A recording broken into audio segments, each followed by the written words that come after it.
শরীয়তপুর ডামুড্যা থানার মধ্যে এত মজাদার স্বাদের পিৎজা এবং বার্গার পাওয়া যায় তা আমি আজ প্রথম জানলাম। আর সেই নতুন অভিজ্ঞতা কেমন ছিল তা আপনাদের সাথে আজ শেয়ার করব। আর আপনি যদি একজন পিৎজা লাভার হয়ে থাকেন তাহলে আজকের ভিডিওটি আপনার জন্যই। আপনারা সকলেই জানেন আমি কোনো ফুড ব্লগার না, সো ভিডিওতে কোনো ধরনের ভুল ত্রুটি হলে অবশ্যই ক্ষমা করবেন। আসসালামু আলাইকুম সম্মানিত ভিউয়ার্স, আমি জিহাদ হাসান রাজভি আবারও চলে এসেছি একটি নতুন ভিডিও নিয়ে। গতকাল রাতে ব্যক্তিগত প্রয়োজনে মাদ্রাসা থেকে একটু ডামুড্যাতে গিয়েছিলাম। হঠাৎ নজর পড়ে এই পিৎজার দোকানটির দিকে। দোকানটির নাম ডামুড্যা লাইভ পিৎজা। আমার কাছে নামটি অনেক ইউনিক লেগেছে। দোকানটির অবস্থান ডামুড্যা মধ্যবাজার সাব রেজিস্ট্রার অফিসের বিপরীত পাশে বণিক সমিতির সামনে।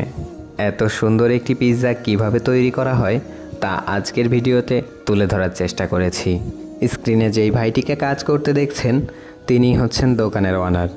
ভাইয়ের নাম আকাশ আদনান। দোকানে খাবার বানানো থেকে শুরু করে কাস্টমার মেইনটেইন এবং যাবতীয় কাজগুলো তিনি দক্ষতার সাথে করে থাকেন। ভাইজান নিজে যেমন সুন্দর, ওনার খাবার বানানোর প্রসেসটাও আমার কাছে অনেক ভালো লেগেছে। তাছাড়া খাবারের স্বাদ তো অতুলনীয়। আলহামদুলিল্লাহ, আমি খেয়ে তারপরেই বলছি। মানুষের ব্যবহার এবং কথাবার্তা তার ব্যক্তিত্বকে প্রকাশ করে। ইনশাআল্লাহ আপনি আসলে সেই ব্যক্তিত্বটাই দেখতে পারবেন যা আমি দেখেছি। আলহামদুলিল্লাহ, ভাইয়ের কথাবার্তা এবং ব্যবহার দেখে আমি অনেক মুগ্ধ হয়েছি। অভিজ্ঞতার কথা জানতে চাওয়াতে তিনি যা বললেন তা জানতে ভিডিওটি না টেনে শেষ পর্যন্ত দেখুন।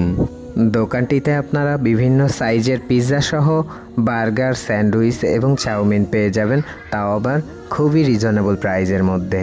এই দোকানে গিয়ে আপনি শুধু খাবার খাবেন এমনটা না, বরং এখানে খাবার তৈরির পুরো প্রসেসটা আপনি সুন্দরভাবে উপভোগ করতে পারবেন।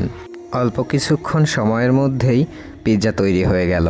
কতটা লোভনীয় হয়েছে তা তো আপনারা দেখতেই পাচ্ছেন। ভাই, আপনি এটা করতেছেন কত বছর ধরে? আমার 7 বছর এক্সপিরিয়েন্স। আমি আদার্স রেস্টুরেন্টে জব করছি, ফুড কোর্টেই ফার্স্ট। আমি আপনার 5 স্টার, তারপরে নর্মাল বেসিক রেস্টুরেন্ট এগুলোতে জব করছি। আচ্ছা, আপনার এখানে আসতে হলে ঠিকানাটা একটু বলবেন। এটা হচ্ছে আপনার ডামুড্যা মধ্যবাজার সাব রেজিস্ট্রারের ঠিক অপোজিট পাশে বণিক সমিতির সাথে মোবাইল দোকানের অপোজিট পাশে, ঠিক পাশে আছে আকবর ক্যাফে। থেকে ভালো কোনটা হয়? অবশ্যই পিৎজা। আমার এখানে পিৎজাই বেস্ট। সবাইকে ডামুড্যা লাইভ পিৎজাতে আমন্ত্রণ জানিয়ে আজকের মতো এখানেই শেষ করছি। আল্লাহ হাফেজ।